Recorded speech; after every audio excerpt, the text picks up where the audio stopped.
My name is Hadley Beeman, and I'm delighted to welcome you to this event. We have a fantastic lineup of panelists, and then what promises to be a really interesting discussion to follow. Our speakers this evening are Bobby Duffy, Jeff Mulligan, Chi Amora, Thomas Reid, and Perry Keller. And I'll introduce them as we go through the course of their presentations. As for me, I am a freelancer in this field. I'm a senior technical advisor for the government CTO at the Cabinet Office. I've done some policy advising for Mozilla, and I chair the W3C Data on the Web Working Group. So I come at this from both a policy perspective and a technical developer perspective. I've also led the government's effort to fund the Open Data Institute to the Technology Strategy Board, and have held various policy and technical roles throughout the public sector over the past 10 years. I must mention, by the way, that I do hold all these roles, but I'm speaking this evening from my own experience and my views. I'm not speaking on behalf of anyone, particularly not the government. Worth making that clear. The reason I'm so interested in this topic is that we have so many unsolved questions. As the technology is developing at a lightning speed, and every time you turn around, there's new capacities for databases, new abilities to share data across different places, new algorithms for making sense of all of it. At the same time, businesses and governments are struggling to adapt to new behaviors and to create uses out of that data and framework for the use of those tools that make sense for all of their citizens and their customers. And this is an ongoing progression and an ongoing sort of back and forth response.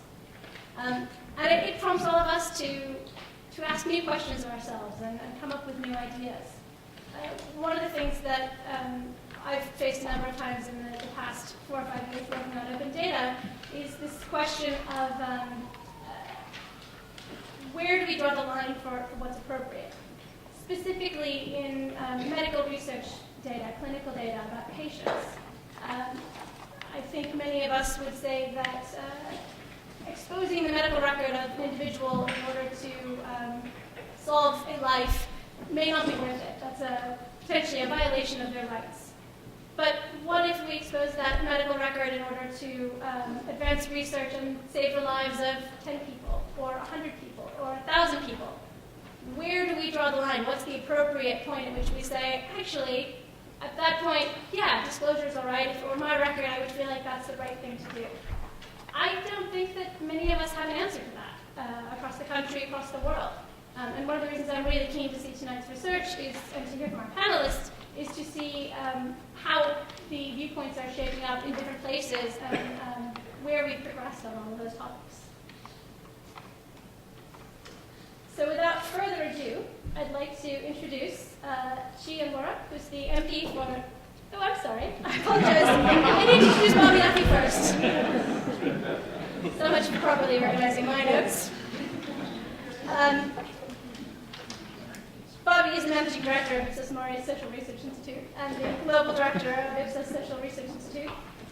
He has been seconded to the Prime Minister's Strategy Unit and has been a user fellow at the Centre for Analysis of Social Exclusion at the LSE. He serves on many advisory boards, including for the Department for Communities and Local Governments, DEMOS, the Institute for Public Policy Research, the RSA, and the University of New York.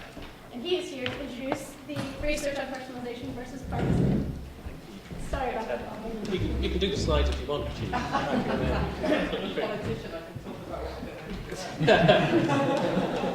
Great. So I'm going to run you through some of the data on this from a public perception point of view. The first thing to say is it's definitely not a new area of study. We're working on a European Union study now that's with partners that's bringing together all that's been done on this. And it goes back a long way. Decades of research on this, but it is still a coming concern. It's still an emergent issue, and that's partly because, as Hadley says, the technology keeps changing so fast.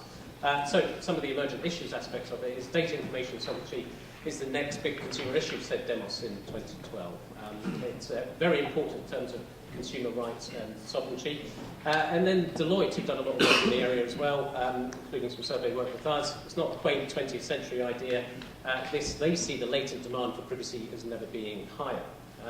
And why are we so concerned about this is because, on the other hand, personal data is this famous quote from the World Economic Forum 2012, that it represents an emerging asset class every bit as valuable as gold or oil. That personal data aspect of it, the value in this from a commercial perspective, is extremely high.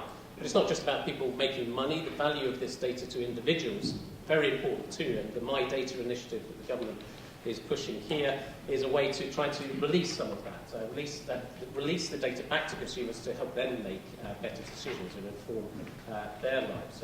And seeing the UK is currently leading in that. What previous studies have told us, again, I can't summarise all of that, but just picking out 3 points, it is a problem for people. 70 to 90%, depending on the question that you ask, are concerned with how their information is used. Mostly online tends to be the focus for this. Non-sharers, skeptics, pragmatists, value hunters, and enthusiastic sharers. But you see it's pretty similar. You've got 8 to 10% of privacy unconcerned or enthusiastic sharers, and then 25 to 30% of non-sharers, and then a kind of swathe of people in between. But it's also not consistent even within those groups. It depends on the situation. That's very clear from the data. And that, in turn, is moderated by people's level of trust. And the trust can be encouraged or retarded by previous experience, views of brand, whether people trust the reputation of brand and the organisation, and then transparency, how well the communications is done with people. But the level of importance of it is seen very clearly in very simple questions. This is a question we did for Deloitte.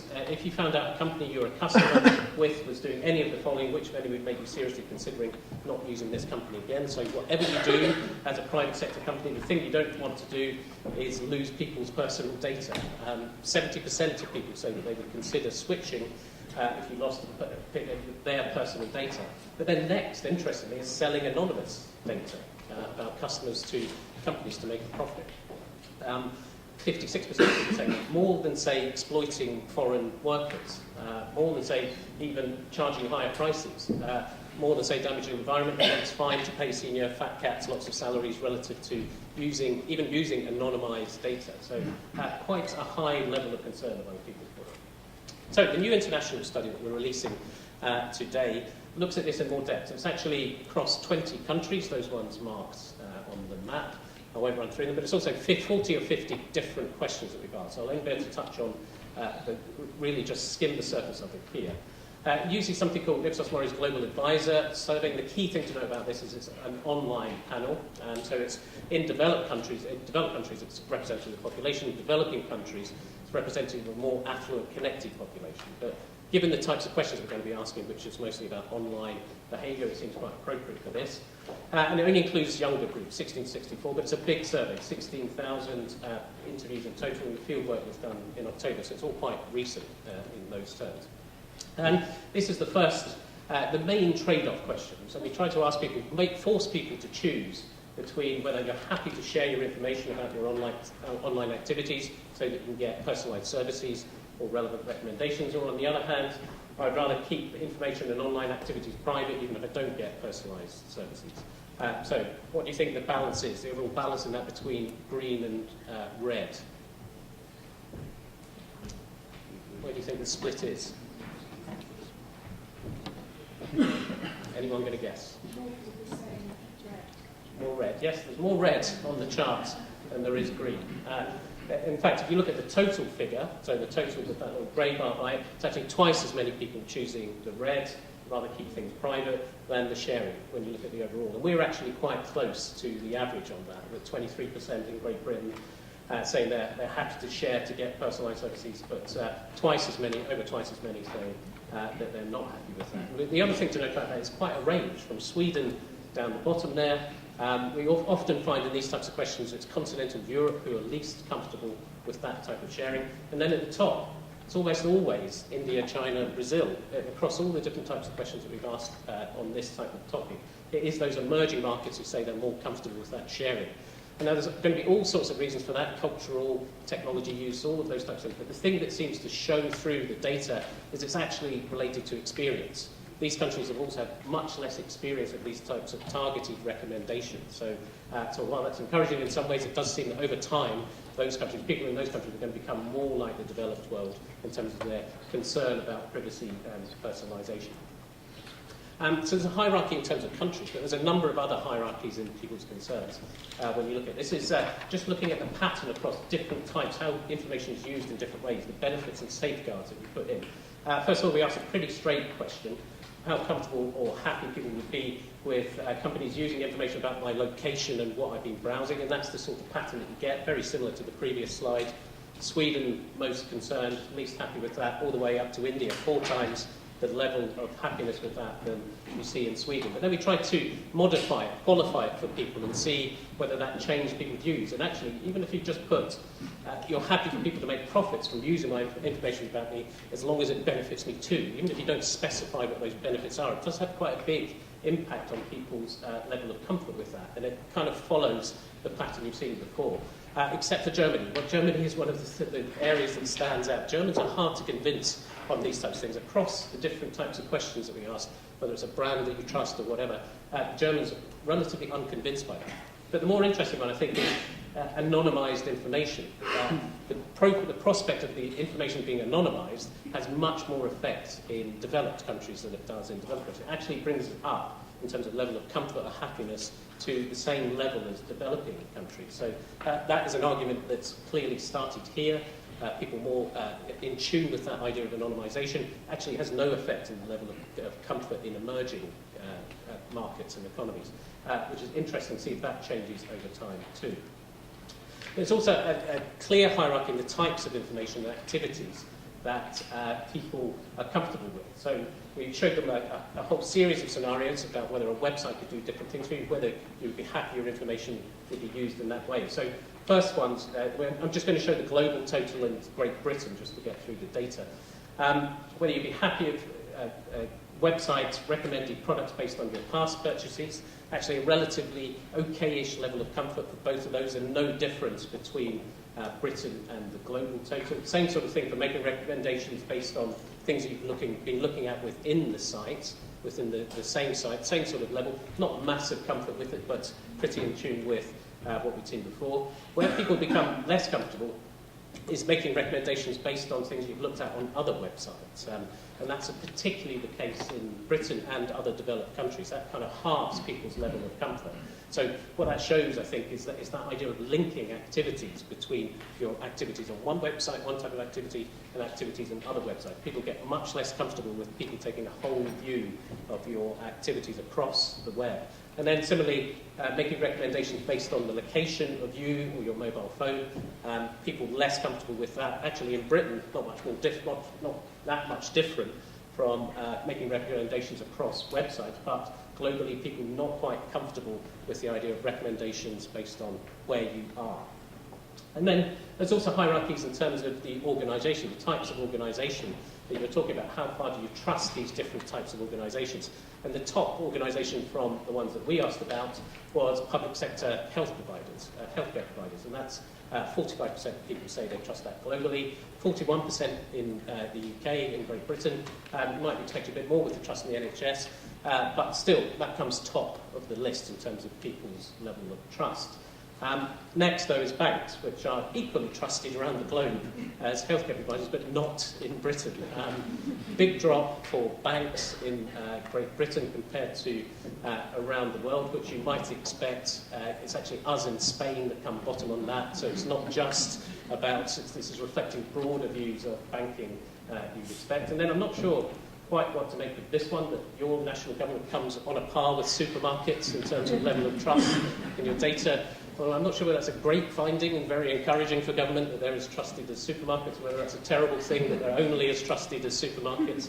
Obviously, governments have different types of information about people than just your purchases, so that will be reflected a bit in people's views. But still, and Britain does okay relative to the global total in terms of national government trust. And then there's a whole swathe of private sector providers where our trust levels are much lower in Britain than they are in other countries. Maybe you can understand private sector healthcare providers. We don't have so much exposure to those, but I don't know what insurance companies have done to people here, but much lower levels of trust in insurance companies' use of our data than you get in other countries around the world. And then you keep going down, all the way down to the bottom, and pretty depressingly, maybe social media sites and media companies are only just as trusted as foreign governments with our information, which is, shows the challenges that those types of organisations have in terms of trust among the British public. But there's no one view, as I said at the beginning, no one view between different people, and then there's no real consistent view among people when you ask them. There's a number of contradictions in our attitudes. I mean, there's some simple inconsistencies when we look across different questions. Some of them are quite explainable, but still quite interesting. We need to bear them in mind that 34% of those who say they're comfortable with providing information for recommendations have also been irritated by recommendations. So saying that you're okay with people using recommendations doesn't mean you're going to be right with that in all situations. Similarly, 38% of those who say they're not concerned about privacy online say they do mind companies using information about them. We haven't got a very set view on this. We're still finding our way on it. And 71% of those who say they're happy to share their personal information with companies, brands that they like, are also concerned about how their information is going to be used about them. So quite a lot of inconsistency, depends on the situation in terms of people's views. And then there's some more straightforward contradictions between what we say we're worried about and what we're going to do and what we actually do. So this is an interesting question.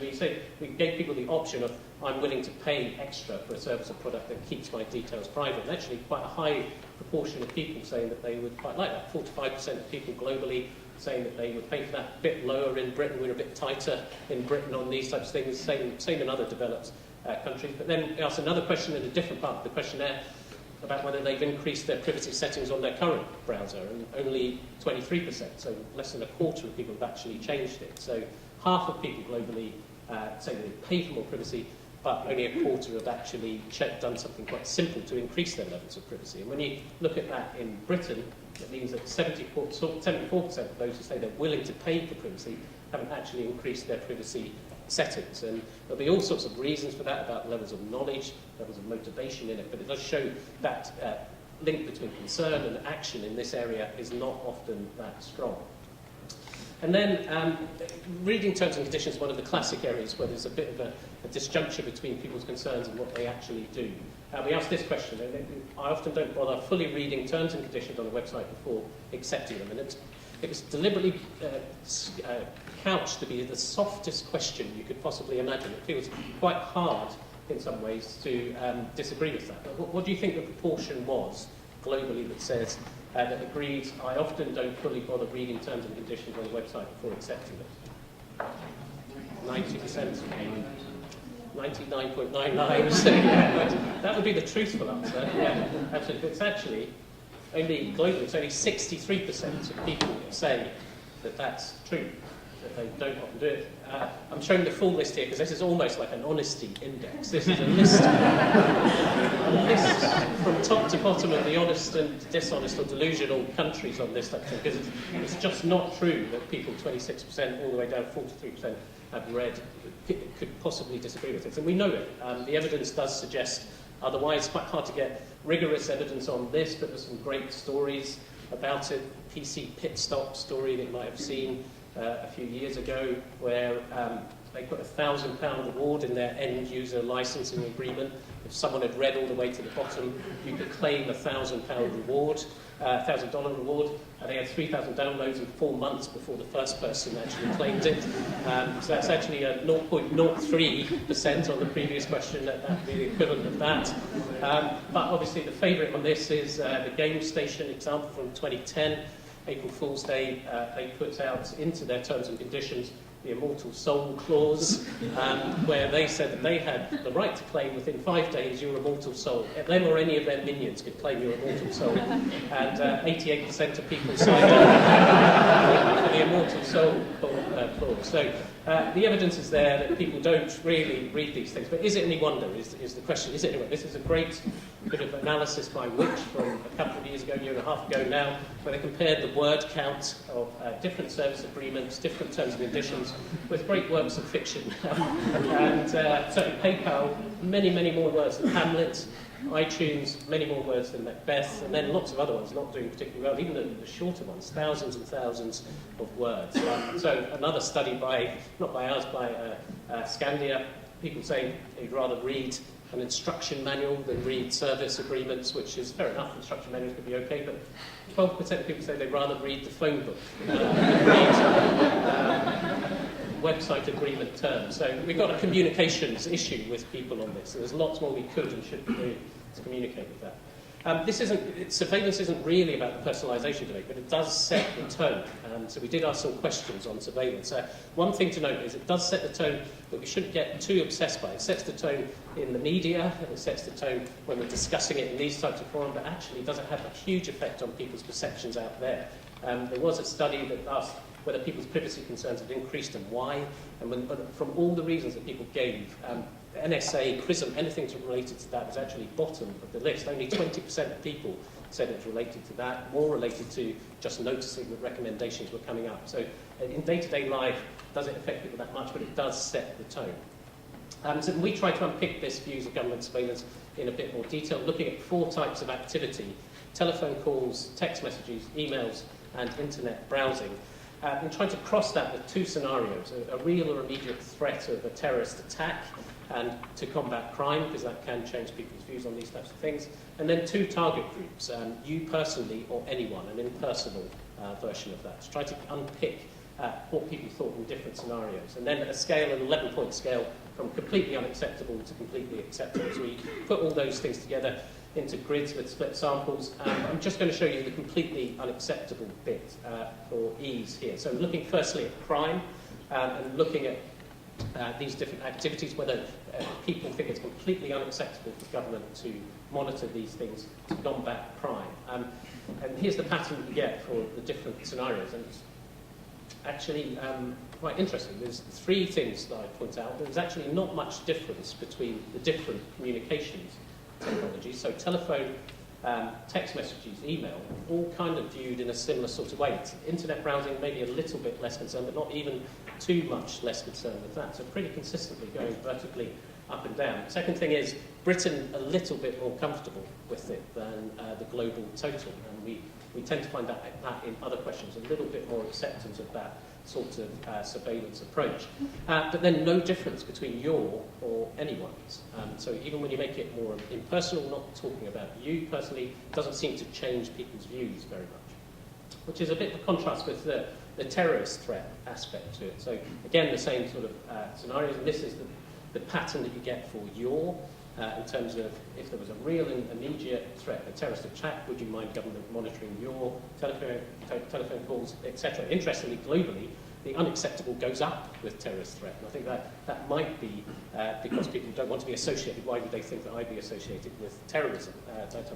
In Britain, it stays pretty consistent. But the difference is anyone's on terrorism.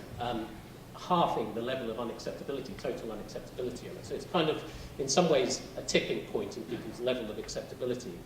Terrorist threat has an impact, but only if it's someone else's data, not mine, which is maybe a bit at odds with how surveillance works and how it actually gathers data, which gathers everyone's data, but Thomas will say much more about that than I can.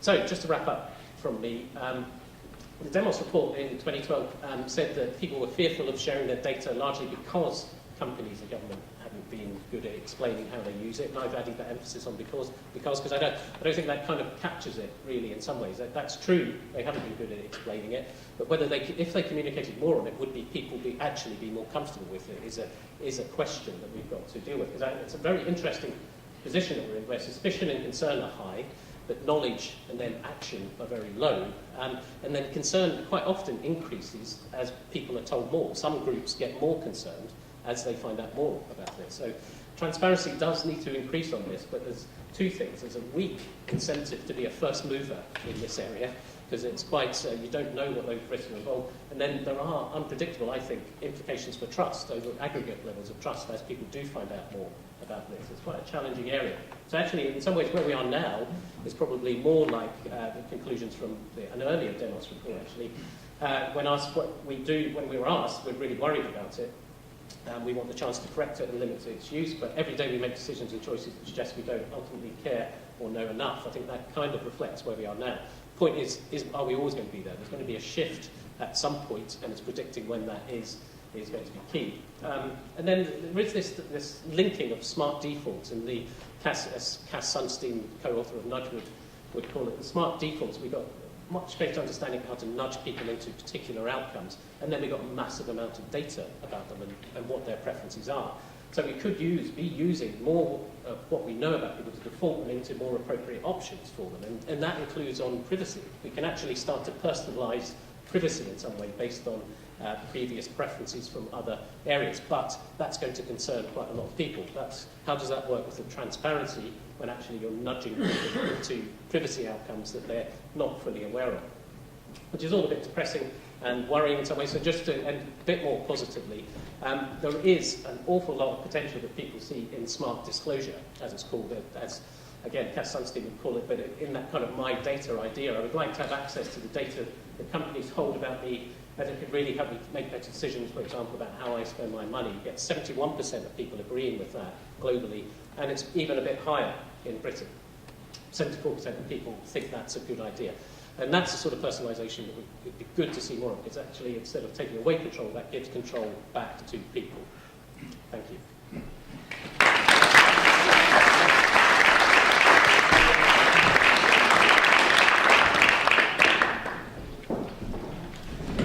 Thank you, Bobby. That was fascinating. I feel like I now have even more questions than I began with. I want to know much more about where we go from here. As the speakers take their seats, I'm going to be delighted to introduce MORI, who's the MP for Newcastle-upon-Tyne Central. She's the Shadow Cabinet Office Minister leading on cybersecurity, social entrepreneurship, civil contingency, open government and transparency. And prior to her election to Parliament in 2010, she was head of telecoms technology at Ofcom and is a chartered engineer who continues to encourage women into STEM. Topic close to my heart. Very good. Thank you. I haven't got a presentation. Do I? It's the microphone. The microphones, yes, in which case I'll stand next to the microphone. And yes, as Hadley said, my background is in electrical engineering, and the reason I think that's probably relevant is because I am very at home with technology. I'd say that indeed a lot of the time I'm probably more at home with technology than with people. And the great thing about technology, which I want to keep in mind as we go through this debate, is that it does exactly what you tell it to. It's not doing what you want, it's because you're not telling it to do what you want it to do. And the other thing that's probably possibly relevant about my background is that I spent 3 years as an electrical engineer working in telecommunications in Nigeria, where I saw the devastation wrought by the oil industry in many regions. And so when people say that data is the new oil, what I want to say to the equivalent of oil producing, data producing people, which is all of you, is that there are certainly good reasons for concern. So part of my role within the Shadow team is to look at the relationship between people, technology, and government, and the extent to which technology is admired, feared, or ridiculed. And so this study is particular interest, and it was really had some very powerful insights. What struck me in particular was the sense of inevitability that our privacy will suffer as a result of technology. And the number of people who thought that privacy was a serious issue and would pay to protect it, but had not taken any actual steps themselves to guard their own privacy. So technology and the internet in particular are often, we're in a strange place where they are hailed as forces for freedom, democracy and accountability, the Arab Spring, but they can also clearly provoke fears and suspicions, particularly among certain groups, as Bobby showed us. Suspicion and concern high, but knowledge and action low. And what I want to do, just focus on, hopefully just in 10 minutes, is my thoughts on what the implications of that are for digital government. So as the Shadow Minister responsible for digital government, I've been looking at why that is, given the historically positive relationship, I would say, between technology and democracy. The two have progressed in tandem, and the hugely positive potential of technology. why so many of the proposals of governments through the decades to harness technology are hailed as attacks on privacy. You know, from the identity card to the communications data bill and the opening up of NHS data, a very relevant topic right now, governments of all colours trip over their technology. And that's why we recently launched the review of digital government, which was look at, amongst a number of things, how we can put citizens in control of what are going to be increasingly digital public services, including data and information usage, particularly in the areas of value creation, consent, trust, and privacy. We're looking to build on Ed Miliband's announcement yesterday that, and I quote, information on individuals should be owned by and accessible to the individual, not hoarded by the state. And I'd be really interested to hear people's views on that.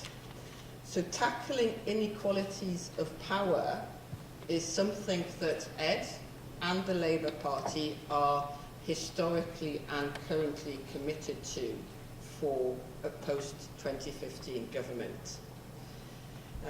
Right now, I certainly know that many of my constituents, indeed most people I would say, are experiencing what I would call some kind of digital discomfort.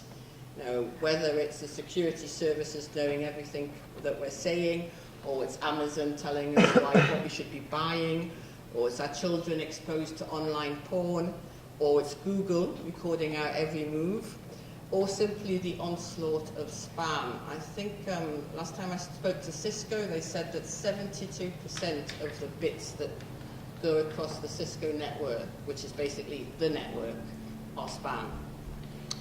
And so for far too many of my constituents, the fear of digital outstrips the understanding of the opportunities.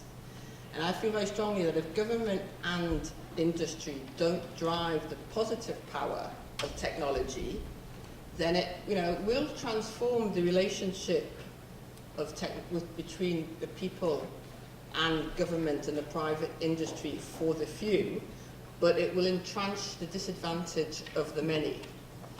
So given the level of concern in the poll as expressed, it's perhaps unsurprising that the digital divide is so trenchant. We have 16 million UK citizens who lack basic online skills. And if you had no disposable income and few online skills, would you want to pay to be fished and farmed? 80% of government interactions with the public take place with the bottom 25% of society, but only 15% of those living in deprived areas have used a government online service or website in the last year, compared to 55% nationally. In digital government, without digital inclusion, will be a return to an 18th century model of democracy within a narrow elite. So we have to ensure that technology drives power and data out to the front line of the service user, not just to great data stores, and that users have control over that data and what is done with it. Indeed, I would question the basis of a consumer relationship management approach to public service data, particularly when it comes to resolving really difficult problems of public services, which is where the real challenge is. In a book recently published by 3 academics from Newcastle University, totally coincidental, that happens to be my constituency, called Digital Government at Work, argues that we need to know the nature, relationships and context of all the players before determining the appropriate identity and information governance. Only in this way can the polarization between the service state, which we want, and the surveillance state, which we don't want, be overcome. So this kind of federated managed network approach may be challenging, organisationally and technically, but it's very powerful, I think, in the opportunities it could unleash for dramatic and disruptive government change. And that is what we will be seeking to achieve. Because despite all its promises, digital government has entrenched existing power relationships rather than disrupting them so far. But I believe that used properly, with proper concern for privacy, transparency, and service design, technology can be a powerful tool to reshape how government and citizens interact with each other. But I also know from my experience as an engineer that whatever the question, technology is never the answer on its own. Technology only works in the context of the people and processes who work with it. When it comes to technology, there is definitely such a thing as society. And we must see digital government as a way of empowering people to have more control, so service users, public sector employees, citizens as well as consumers, are not just a way of reducing costs. And definitely not part of some inevitable erosion of privacy. So we need to drive the power of digital out to the GP's waiting room, the housing office, the school. But it can't simply be pushed there, there needs to be pull as well. And part of that needs to be ensuring that public sector users have the skills to be involved in the co-design and shared procurement of the services that they need. And part of that is about open data and transparency to understand better the services that people need. So that's a tall order, and which is why, rather than addressing these challenges ad hoc and reactively, we are developing a framework for the relationship between the people, their data, government and digital as part of the Digital Government Review. So I believe that the internet and big data can lead to more direct horizontal as opposed to vertical relationships that enable individuals to redress, the existing balance of power with governments, big companies and institutions, if we can get the framework right. And that's what Ed Miliband was talking about yesterday, putting citizens in control of their data and privacy, and that is what we will be seeking to achieve as part of our review of digital government. Thank you very much.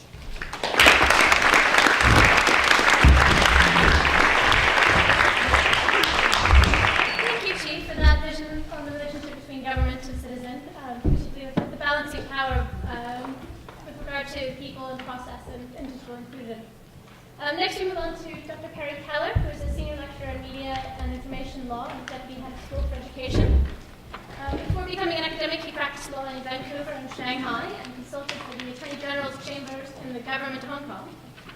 In his recent work, Sovereignty and Liberty in the Internet Era, he said the tech revolution is breaking apart the relationship between the citizen and the state.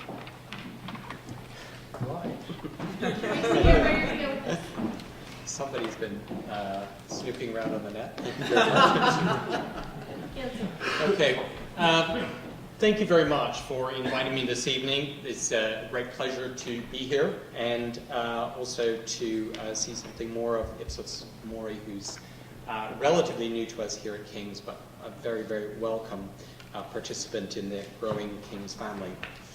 I'm a lawyer, and I'm going to talk to you about some of the difficulties and challenges that law has in trying to address these issues that we've been discussing so far about privacy protection and at the same time the enabling of new technologies to provide us with better healthcare, better commercial services, more effective government. So the thing I begin with is to tell you something very basic about data protection law, and that is that because it is intended to be both protective of privacy but also enabling of all these different services, It is a form of law which is very much procedural. It sets up a number of processes by which data processing can happen or it can be stopped. And to make all of that work, definitions are key. So that's one of the things I'll talk about in the small amount of time I have with you, is the way in which a lot of the argument is about definitions, because they can be, when they're very large, they can be very effective blocks to the use of data, but when they're small or porous, then they turn out to be highly ineffective in protecting privacy, but at the same time, very good enablers of technological development and the increase in various kinds of new services. I was interested very much in Bobby's talk, and fortunately I was able to see the slides ahead of time, so I had some time to adjust to this and think about it. But one of the things that, of course, first struck me was personalization versus privacy. Well, I have to say, as a lawyer, well, personalization, it's just not a legal term. So I began to try and wrestle with this and come up with some way of understanding it. So I'll talk to you about that. But it is very important to understand that the ways in which we discuss this from a policy perspective, the ways that people understand it personally, very often those don't transfer directly into the legal structures we have. And so that's one of the issues that's very important at the moment, is trying to bring legal principles and rules up to date, and the question of how that can be done. So there's this vast kind of technological change in this area, which we've talked already quite a bit about, and that has had a very interesting effect on the law, and the key place one looks here is, of course, the European Data Protection Directive. The directive has been with us since the mid-1990s, but is now the subject of a major reform process. And just for those of you less familiar with that, simply there's been a very major debate going on within Europe, resulting from a proposal by the European Commission that the directive be replaced by a regulation, European General Data Protection Regulation, that would effectively centralize and make more effective in different ways European data protection law. So why do we want to get rid of the directive? And one of the things about technological change in the directive is that although the directive has turned out to be quite a flexible instrument, is nonetheless been, because of the new technologies of surveillance, for example, the directive has become both more rigid in different ways, over-inclusive in areas that we probably don't want it to be affecting things, and also at the same time shown to be ineffective in other ways, that people expected their privacy to be protected, but their privacy is not protected. So there's quite a lot of support for the idea that the directive is not working as well as it once did, although there's a strong view that it never worked that well, from particularly across the Atlantic. But nonetheless, this process has, at the moment, has almost ground to a halt because of differences between the different European governments about what we should do. It began with a proposal from the Commission in 2012. Last October, the European Parliament adopted a new version of this regulation, which contains some tough and strengthened areas as compared to what the Commission advanced. And one has to say that Mr. Snowden's revelations had some effect on that, because they changed the public opinion or public climate of discussion that allowed advocates of greater privacy protection a basis on which to push back against some very strong lobbying in the European Parliament by both, obviously, commercial companies, Google, Facebook, others, but also governments like the UK, whose concerns about excessive protection. However, this matter is now resting with the Council, and there is some thought that by the end of 2014 there might be a new regulation, but those, if you look in the sort of blogs that are written in this area, some industry people are even indeed quite exultant at the idea that perhaps the regulation is dead. But that seems unlikely because the directive and what follows is the world's most important model for the protection of data protection across borders. There is no other model for the protection of personal data and its protection from illegitimate kinds of processing comparable to European law in this area. And so even for example, the chief legal counsel for Google, who works in this area, has said that, whatever the delays, this new regulation will be globally the most important and leading legal instrument on data protection.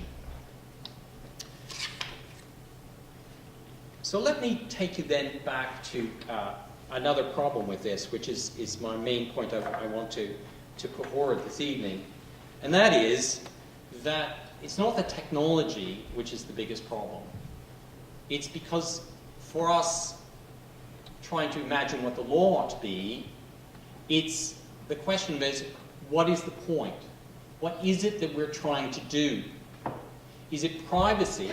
I've been using that word privacy, but actually, in the area of data protection, there's a good deal of argument that we've strayed well beyond what you could legitimately call privacy, and we're in some wider sphere that deals with information autonomy, control, and it's trying to create some different sense of how individuals can protect themselves and societies can stabilize themselves in this era of new data processing technologies.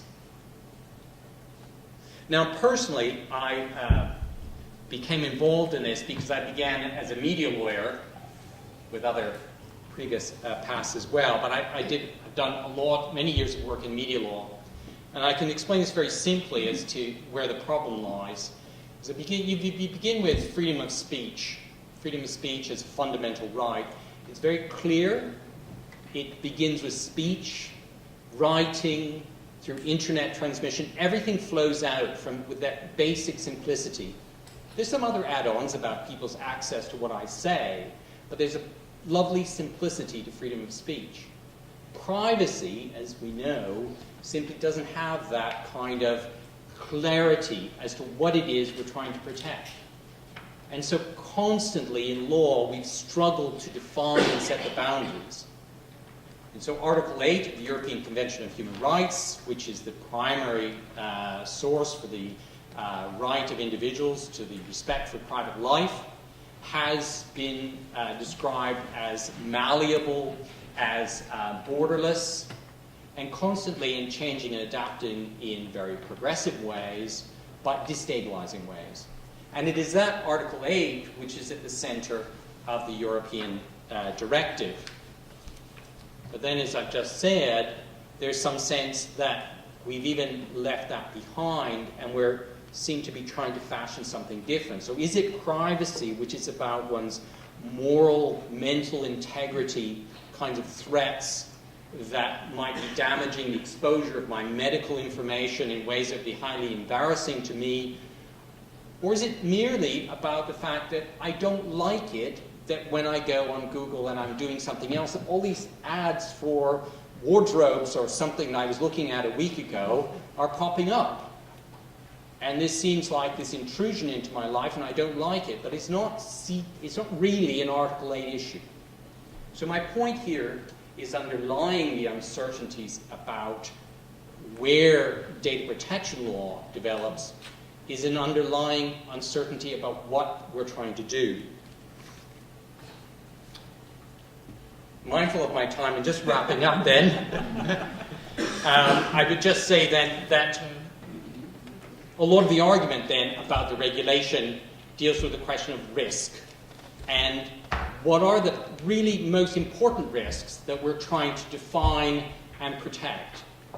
And rather than trying to give ourselves an ability to control everything that's happening, to try and identify what are the high-risk areas and come up with legal rules that allow us to control those and protect us in those areas, where other areas which we might find irritable and we might in some ways have some power to do something about, do not become the focus of an overextensive law. So, taking a rather vast subject and wrapping it up in 10 minutes, I'll leave you there. But with my major point is, it's not the technology that presents us with so many problems on the legal side.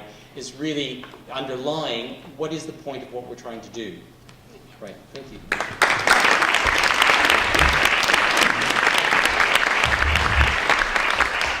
Thank you, Perry, for that exploration on matching up legal principles with our expectations of how personal data sharing should be treated.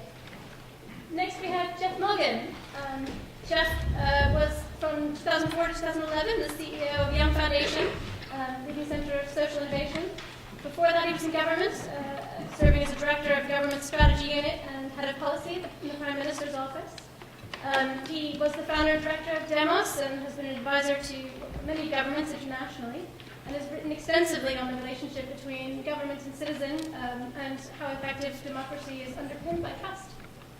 Good. Well, thanks, and good evening, and thanks for the great talks and a very rich presentation and study from Ipsos MORI.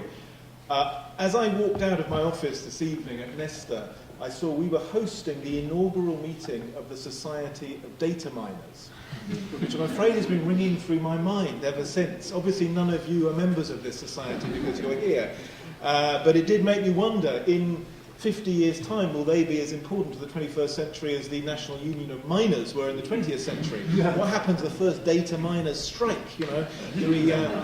So, watch this space. I'm going to very quickly say why I think we're at a moment, and your research is showing, an unspoken deal beginning to unravel, but it's not yet unraveled.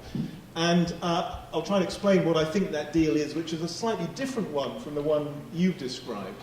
But I'll preface my comments by saying I've got this wrong in the past, so you probably shouldn't believe anything I say.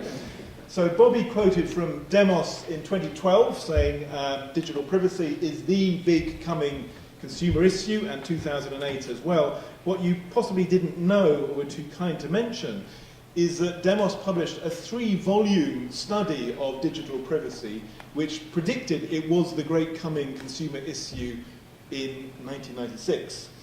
And obviously got that completely wrong. I take some blame for that. In the early 2000s, when I worked in government, I oversaw a study of personal privacy and data sharing, where the key issue was how to make it easier for public services to share data to allow more preventive, more personalised, more joined up services alongside stronger protections on personal data and privacy. Now, of course, it turned out the public thought government was already sharing all of this data, and it really didn't occur to them that government was so inefficient it wasn't even doing so. But overall, we found a picture, I think, very much like what you described, of most people having quite pragmatic views about privacy, being willing to trade off, as it were, some benefits, some utilities of themselves in exchange for less privacy. Unfortunately, we came to our conclusions, we're publishing them in September 2001, and 9/11 actually blew much of that apparent deal out of the water with a great lurch towards a strengthening of the security state versus personal privacy. I've now got more involved in this field again through quite a few current projects we're doing at Nesta on data, also with W3C, actually, Worldwide Web Consortium, on new democratic platforms, new monies, and so on. And what I feel is, and this is really reinforced for me, my sense of why the deal is unravelling. And I think the deal which all of us, or most of us at least, have signed up to is not so much a deal about greater personalisation in exchange for commercialisation of data, but essentially the free internet. We got the internet, an enormous source of value to all of us, Google, Facebook and so on, for free. And we got it for free because we allowed those companies essentially to take, sell, mine, mash our data in 1,001 ways. And in reality, going back to what Perry said, we didn't find much impingement on our real autonomy, our freedom.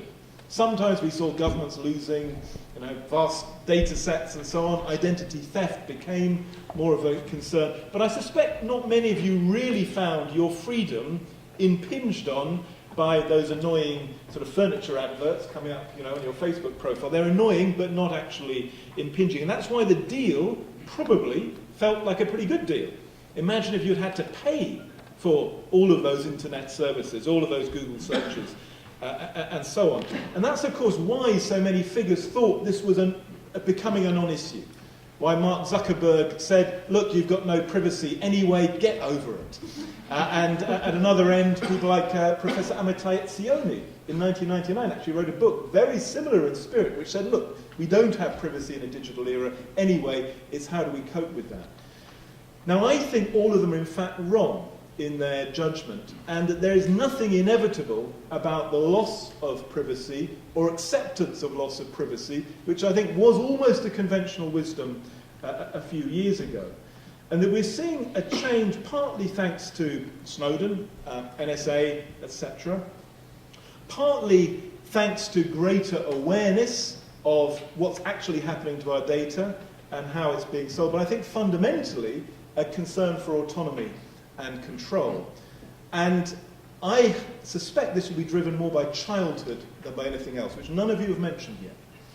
And the realization that the most intensive social media users, many of whom are under 18, actually are highly at risk if they don't have a right to be forgotten, they don't have a right to control over their identity, and that may, as in so many other fields, drive attitudes, regulatory change elsewhere. In addition, though, I think we're realizing there are choices here. First of all, organizational choices. The rise, even in the last 5 years, of new organizational options for managing your data through independent third parties. Midex in the UK I've been quite involved in. There's Key in continental Europe. There are now dozens of personal data stores, even life management systems, offering a place where your data can be managed and you can control whether it's then passed on to a private company or a government agency. So these didn't exist before, they are now plausible alternative options.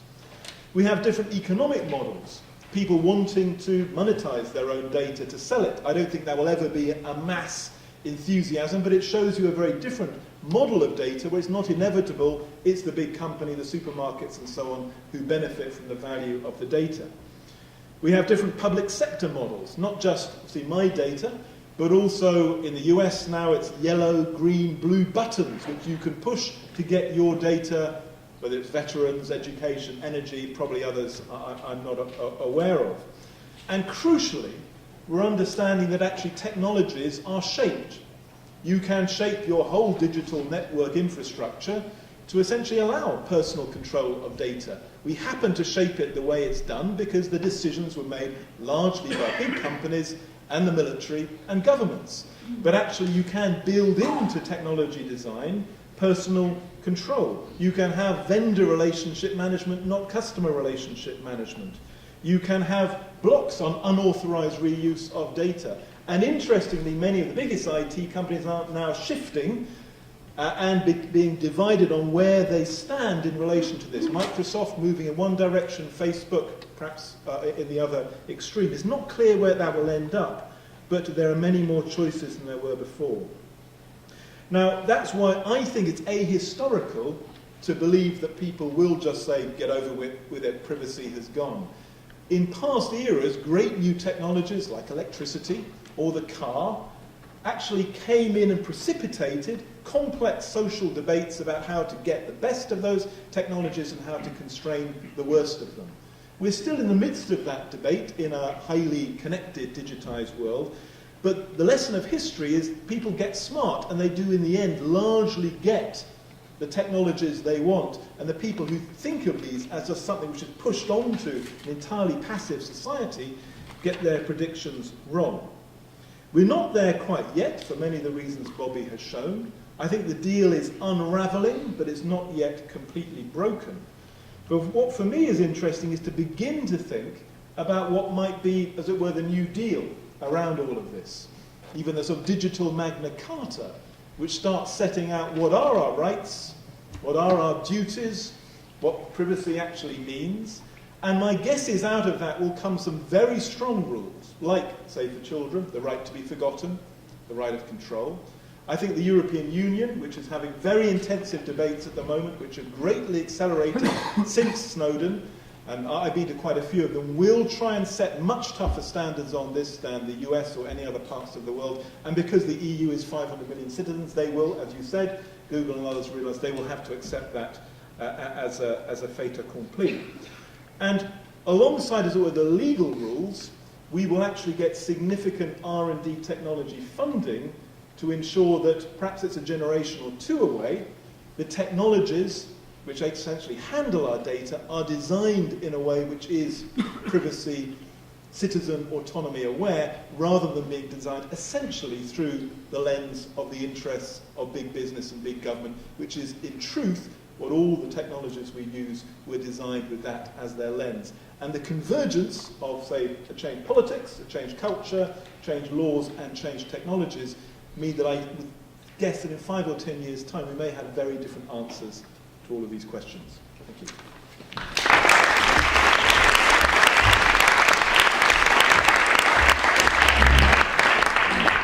Thank you, Jeff, for taking us through that journey from developing expectations to control our own data and look after children and empower them, through new tools to manage personal data, new business models, new public services, delivering data, new laws of funding, and eventually innovation to support those developing expectations.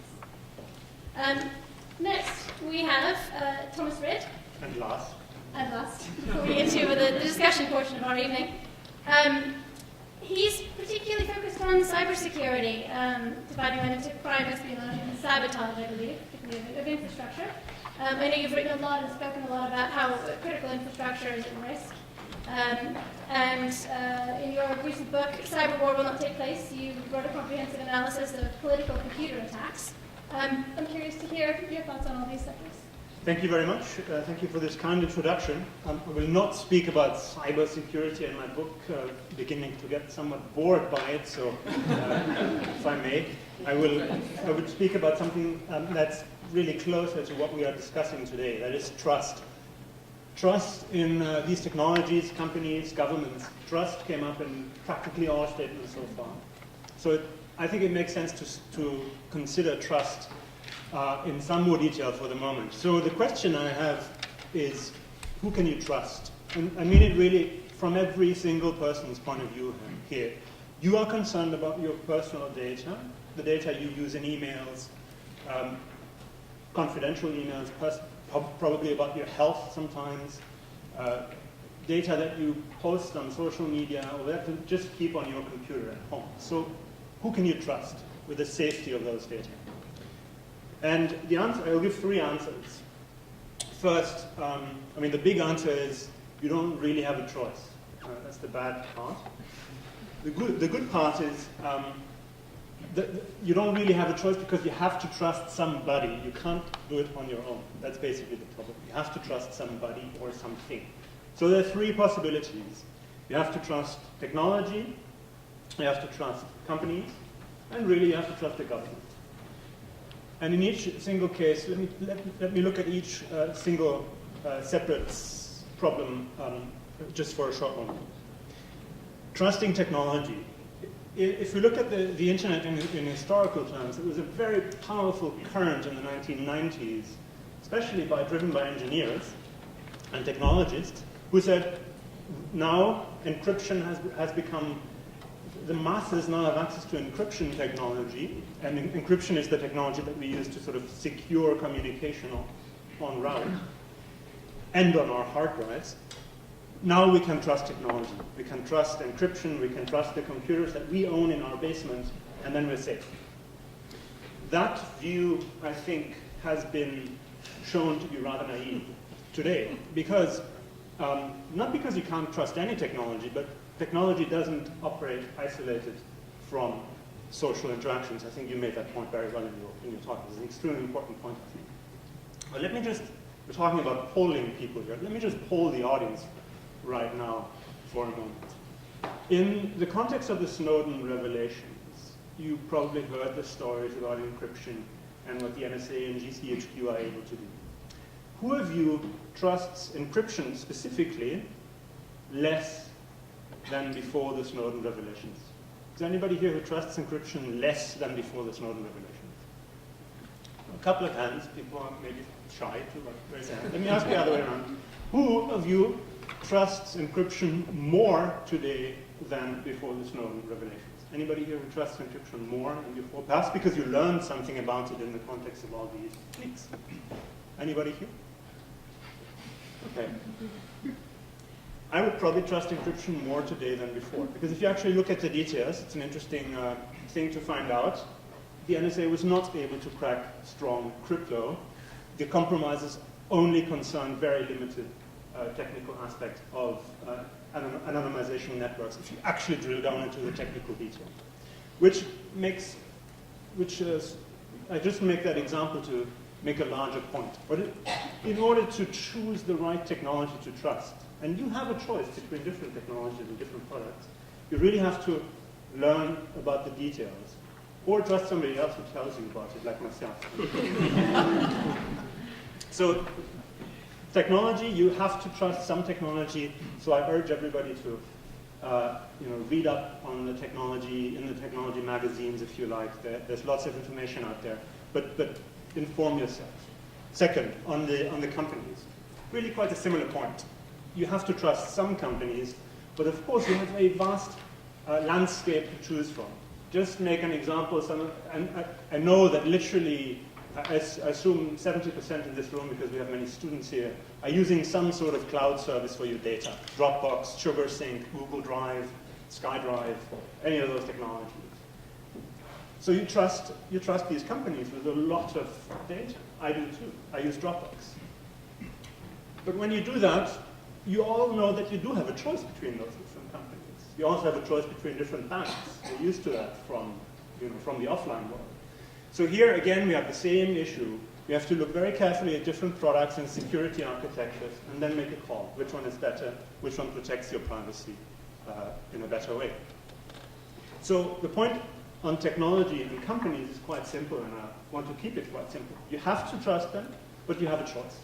You have a choice between technologies, you have a choice between companies. Now, how about the third, the government part? Well, you don't really have a choice, because we live in a specific country. Right now, here in the UK, there's only one government and one GCHQ, so you have to sort of trust or not trust them somehow. So what does that mean? How do you deal with that when we talk about security? Let me just say, and I'm conscious of time, just in 2 minutes, something about surveillance. Because I think the term surveillance has been misused in this debate quite a lot. The real problem that the government is facing, and really that we are all facing, is not 9/11. 9/11 often gets mentioned in this context and the rise of terrorism and the necessary responses to that. But really the problem is the internet. Why? The internet is a packet switch network, for those of you who understand something about the technology. It's a global packet switch network. What does that mean? It means that you are using the internet for entirely legitimate purposes every day. But it also means that people, be it criminals, militants, people with illegitimate purposes, or illegal, use the internet for illegal things.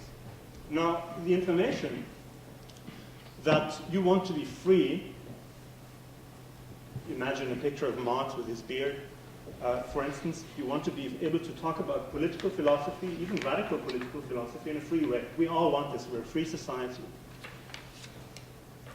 And imagine Osama bin Laden with a big bushy beard as well. Radical ideologies and possibly knowledge about making bombs and planning attacks in London. We don't want that information to float around freely because it's really dangerous and can result in political violence. The problem is both of those bushy beard persons' ideas are floating around through the same cable, using the same technology, using the same off-the-shelf security products as well, using encryption, possibly even the same algorithms and products. What does that mean? It means really we can't distinguish technology, more specifically, can't distinguish between Marx and bin Laden. It's all coming in the same cable. Now what is that? Now let's look at the consequences of this. Of course, some intelligence agencies, as we now know, are capturing what's coming in those cables and put it in databases. And they often use the analogy of the haystack. So they have to have the haystack in order to find the needles. What really does that mean? It means the haystack is put into a database. And really, those of you who are using Google or Microsoft, Hotmail or Gmail, you also put your data into a company database, like your Gmail inbox is basically just a part of a database. And then you query it when you look for an old email in the search field. The same happens at GCHQ or at NSA when people query databases for information to find the needle in the haystack. The database is the haystack. Now, what does that mean for your privacy? Think about that for a moment. When does surveillance actually happen?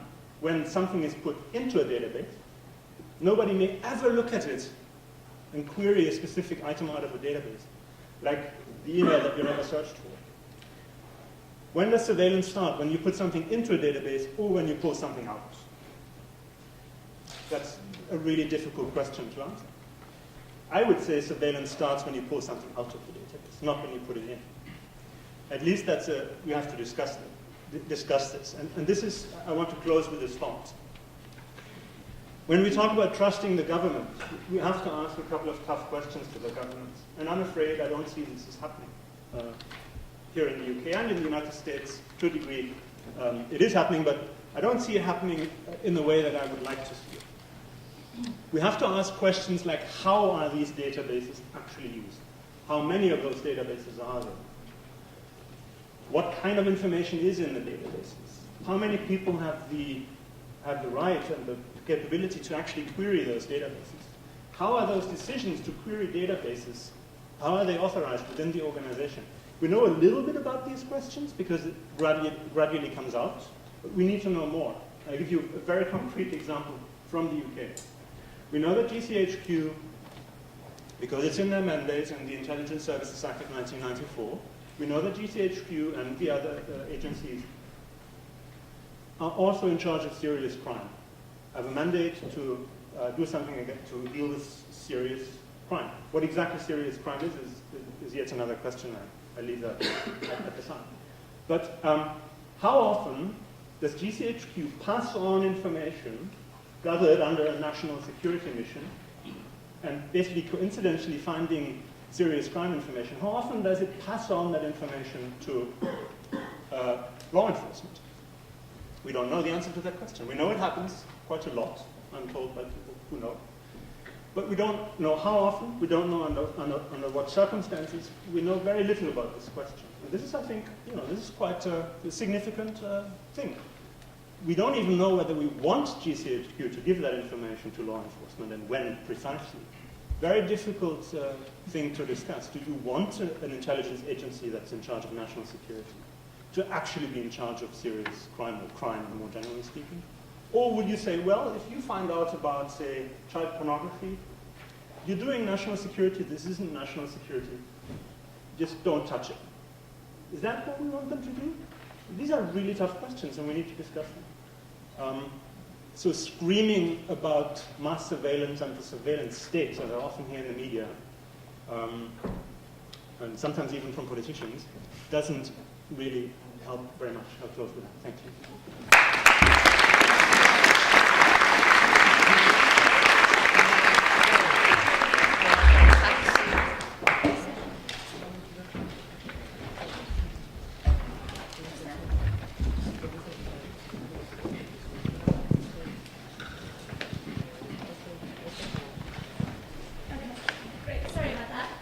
I'm afraid she's going to have to leave us early, but we're going to start with one question. But before, I wanted to thank Thomas for that fascinating analysis of, actually I think there's a lot of overlap between trust and security.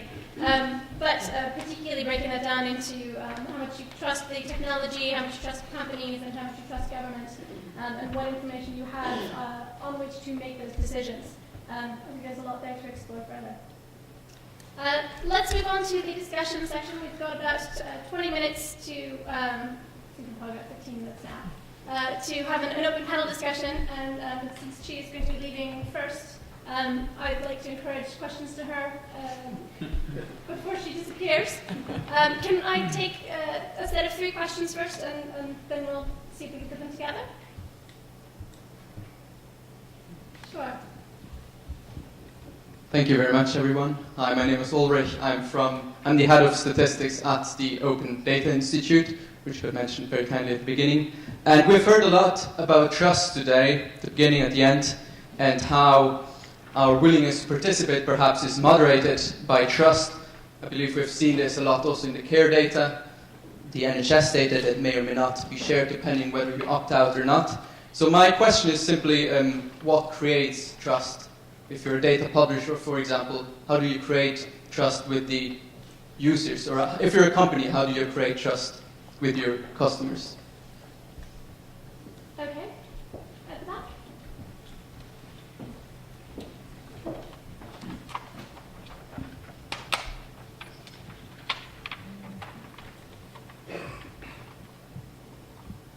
My name's Sam de Soyser, I'm an economist.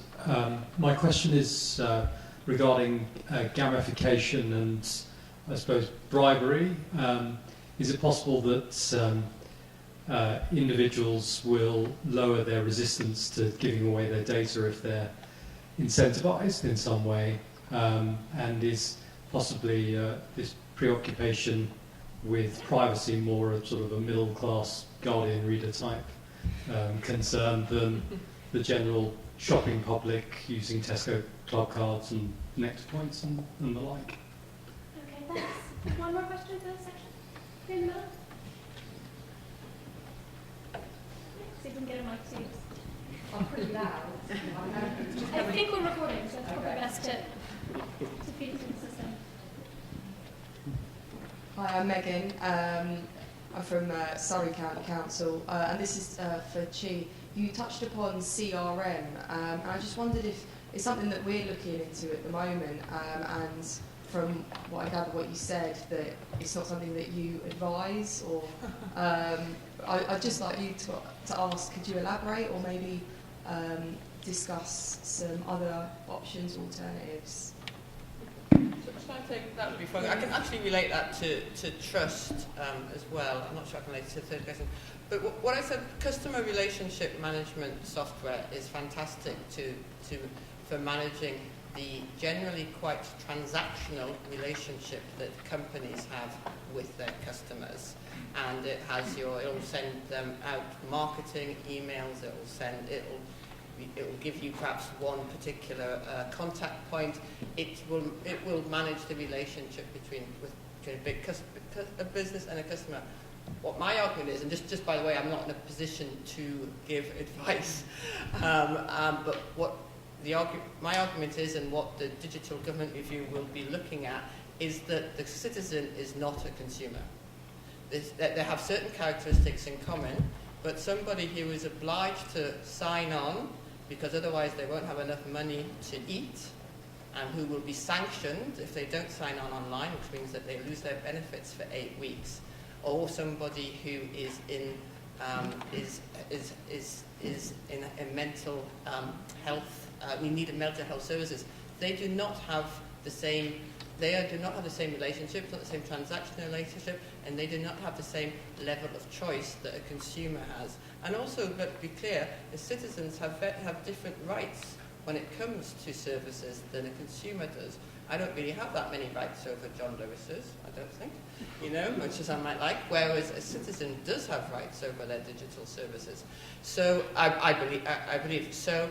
And I think that should reflect the nature of the contract between the citizen and the government, which is different from the nature of the contract between a consumer and a local authority or the government.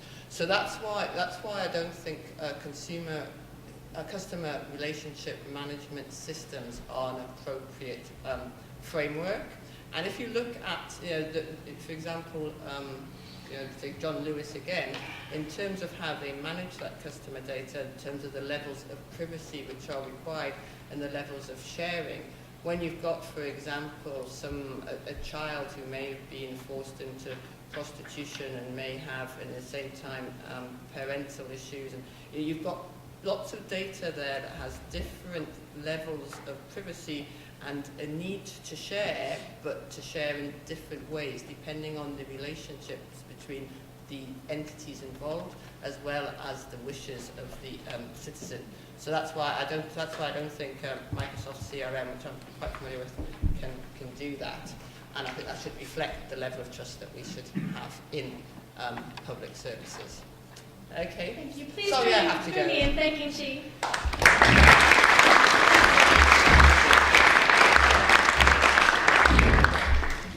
Let's move on to the question that came from the back about gamification and bribery. Do we think that people will lower their resistance to giving away data if they're incentivized? Does anyone on the panel want to take that?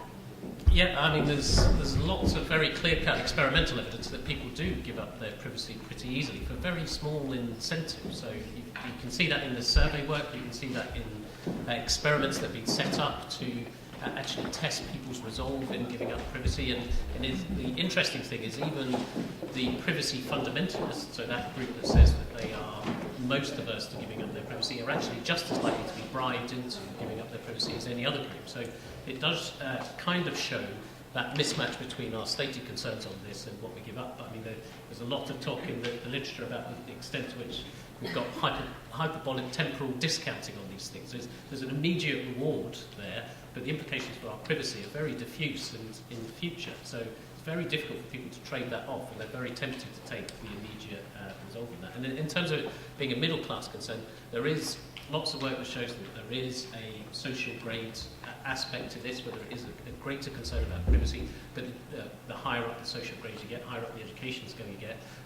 But it's not massive, and in the data that we've got, this recent results, actually not masses of difference, and you can kind of see that if you see this as a coming issue, a coming concern in the way that Jeff outlined it, that's probably going to become less over time. Certainly, you've seen that pattern in older data. We don't see it so much, so more in ours.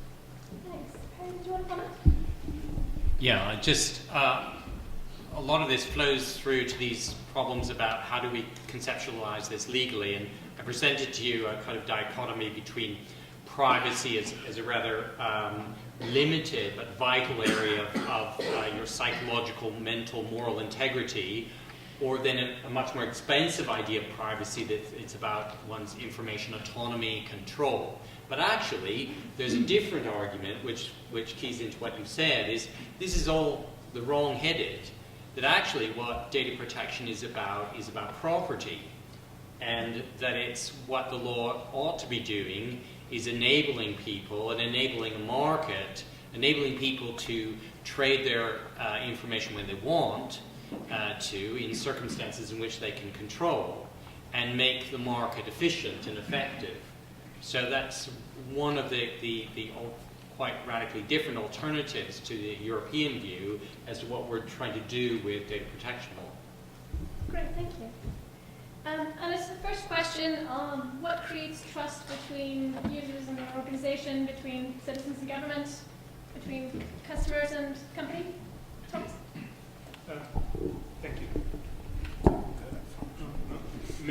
I think. Thanks. This should probably work. Let's make a concrete example. It's always better to have examples. Most of you are on Facebook, I presume. Have you ever tried deleting your Facebook account? Some of you may have. I have. once you sign up again after 2 years, it's all still there. All your friends are there, everything's still there. They don't delete information, they just deactivate the account. If you're on Google, just to give you the counterexample, if you have a Gmail account, they have a project that's called Data Liberation Project, which allows you to suck all the data out of Google services, save them on your hard drive to migrate basically into another service, and then delete your account. And they actually delete the account, at least they say it. But at least they say it, right? Facebook doesn't even say it. Facebook is just sneakily keeping all the information. For me, that creates trust.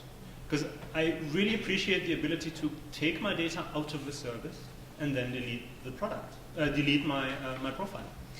If a company doesn't even begin to offer me that, but instead confuses me with privacy policies that change every fortnight, that's a problem. And in fact, creates the opposite of trust, distrust.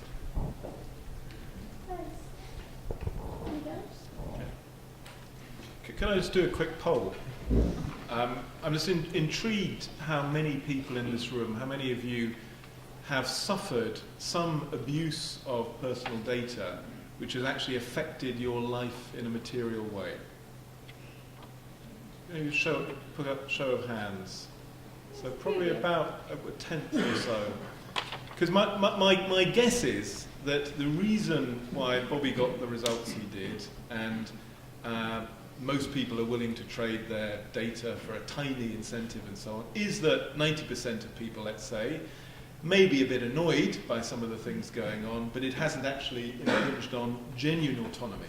It may have reduced their informational autonomy, but that hasn't translated into your life, your work, your relationships. But that 10% is almost certain to grow.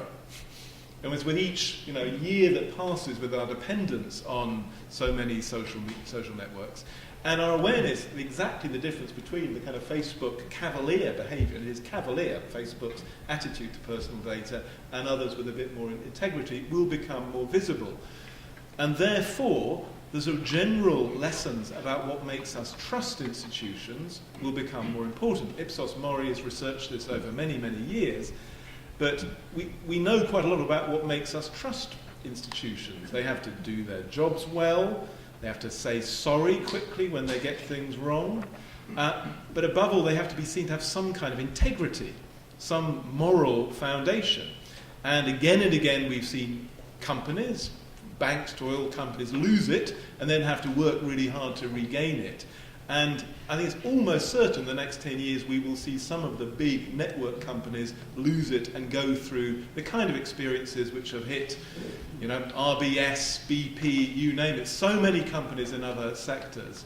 And what's surprising is some of them are aware of that, but a few don't seem to even be aware this is about to hit them. Thanks. Can we take another round of questions? Here in front.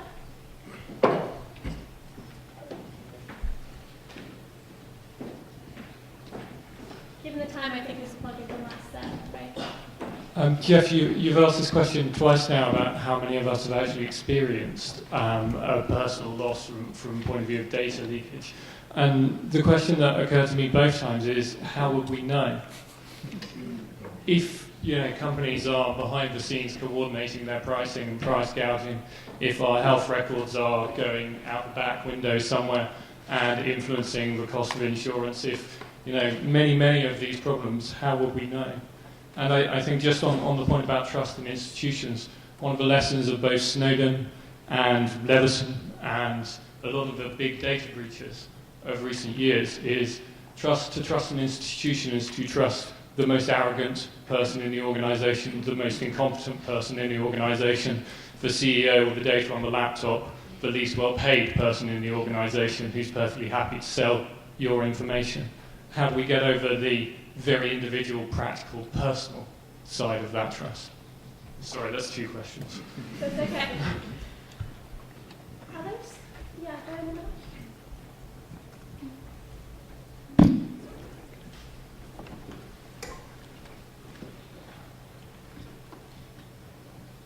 Yeah, this question is really for Bobby Duffy. One aspect that really wasn't touched upon was age group.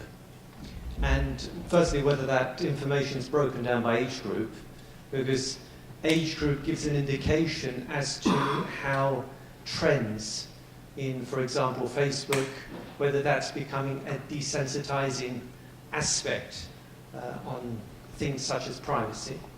And as a global question to everyone there, whether you believe that age, so younger generations, through the use of Facebook and social media, are becoming more desensitized to issues such as privacy.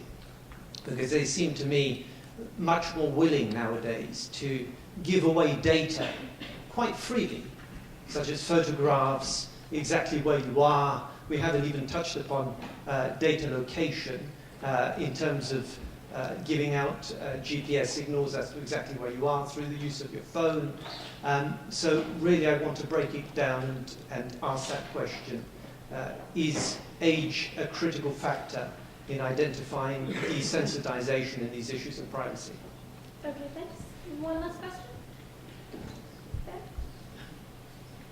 I just wondered if maybe we need to work out or just clarify what we mean by personal data, because if you're broadcasting information on a social network, that's not really personal data because you're broadcasting and putting it out there.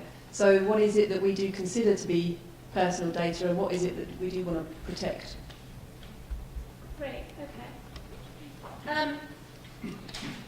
Let's start with the first two questions, which, let's see if we can take them together, but they're fairly separate. The first is, how do we know that we've suffered a material loss due to something about our personal data? And the second part of that was, if organizations are made up by people and people are points of failure, how does that impact the trust? Thoughts on this? Sure. Well, two answers. First of all, if you don't, how do you find out what you don't know is a sort of difficult question. But I think first two things I think will change. And one is, and I'd like Bobby to comment on this, I've seen qualitative research on attitudes to privacy and data which show people starting off with a relatively relaxed approach. And if they are then shown what is happening even now to their data, even without big problems, their attitudes seem to change quite a lot. And the more you show them, the more worried they become. So that's part of an answer. In terms of the people answer, in every other sector where exactly the same issues apply, companies have usually been forced through crises and scandals to become ultra concerned about risk and about compliance and systems which ensure that they don't make the mistakes which damage the reputation of the company as a whole. And to some extent, Google is obsessed with this. It only takes one or two, so Gmail to start being seriously hacked, and their whole credibility goes up the spout. The one other thing I would say is, I think where this sort of hits the road may be around things like, there's clearly been a generational trend of younger people being very relaxed about enormous quantities of personal data out there. I think mainly because there hasn't been much price to pay for that, and the benefits have been all sorts of social interaction. But already, and that's led the Zuckerbergs and so on to think this is a secular trend. We will just become a privacy-relaxed society. My guess is we'll see much more complex dynamics precisely amongst that age group, becoming more aware of the risks, the dangers, whether it's to employers or in terms of health and so on. And it's possible that Google Glasses will sort of precipitate this, because and already Google has, I think, guaranteed not to have facial recognition software linked into Google Glasses, because they know that could be the tipping point which makes us end up fearing a set of technologies which at the moment seem relatively easygoing and life-enhancing to be deeply threatening. Already, you can get a mobile phone, you've got one there, which will facial recognize everyone on the table. They claim fairly soon be able to spot the identities of everyone in the room you're in. And then you're in a new world where, as I say, my guess is the generation who are most relaxed now could be most anxious in 5 or 10 years' time. But I've got no way to prove that. Bobby knows the answer. That's why we don't do predictions like Jeff does.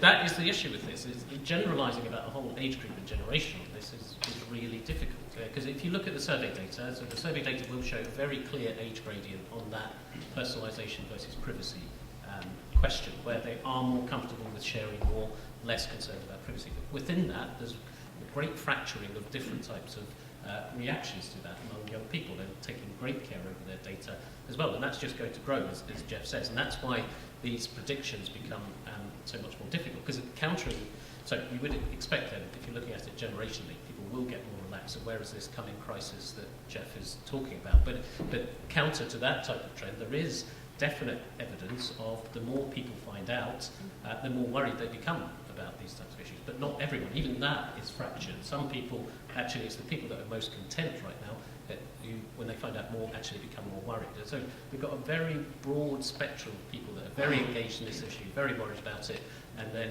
other people who are not concerned at all and are going to get more worried over time. Predicting where that's going to go is very difficult, but it will be driven by events. It's going to be, as Jeff says, some big scandal, some big events that get people worried about it that's going to make that tip.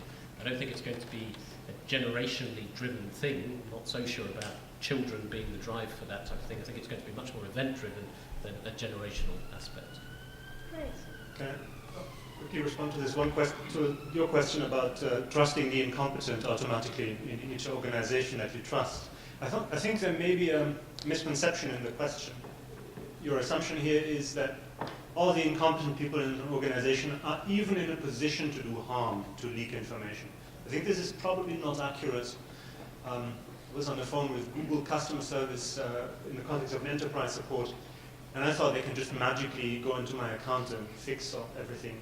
Turns out it's really painful to explain everything to them because they can't access any of the services, and they shouldn't be able to.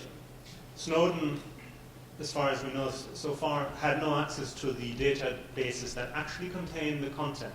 He only leaked information about the databases, not content from the databases. Probably because he didn't have access to those databases. And he was a very proficient leaker, as we know. So, it's a bit more complicated than that. I think that very much reflects how much threat modeling comes from who you trust and who needs to be trusted for each bit of information. Let's go back to the last question and briefly discuss the concept of personal data, and specifically the question that was just brought up. Does broadcasting or volunteering that information make a difference? I mean, there are different ways to look at it, and mine obviously is a legal one, and to put that framework out there is a very broad and sort of beginning point of what is personal data. Is any information that can be related directly or indirectly, or in some circumstances can be likely to be connected to an individual.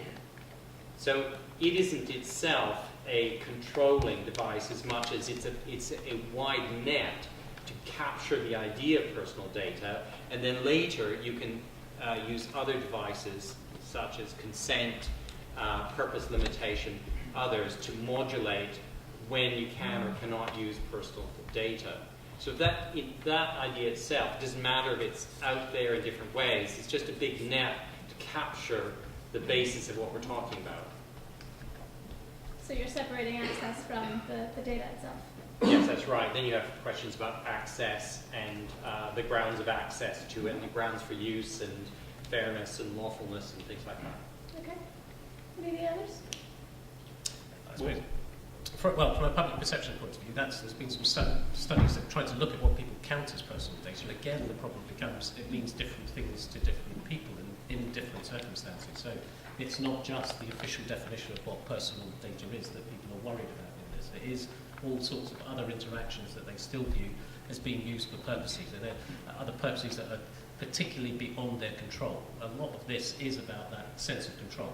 Whatever the information is that you're talking about, you're wanting to share it in a particular way, but once that gets outside of your control, that's when people start to worry about it.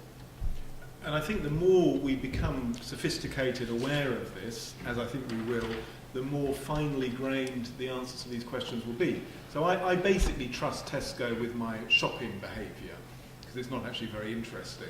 But I certainly wouldn't trust Tesco with my health information. The UK is just beginning the mapping of the genome of 100,000 patients. One of my colleagues is overseeing that, which takes the idea of personal data to a completely new place. where again there'll be some people who'll be relatively relaxed about sharing that data with someone who could be providing a cure for their rare cancer, but others will feel deeply uneasy about that. And that is then different again from personal information about my image at 2 a.m. on a Friday night after a few too many drinks, which I probably don't want anyone to see. And at the moment, we don't really exercise calibrated control over these different meanings of personal data and who has access. But I'd have thought the long-term trend must be, as our lives become more and more sort of embedded in the virtual world, we have to become smarter at making conscious choices about which bit of personal data is accessible by who and for what reason. And trust will therefore become a much more nuanced issue in the future. It sounds like we're in the midst of a progression of working out how we feel in different situations and where our ethics line up with the behaviour of the technology, never mind the regulatory framework and the behaviour of companies. So there should be a lot of interesting stuff ahead on this. Please join me in thanking our speakers.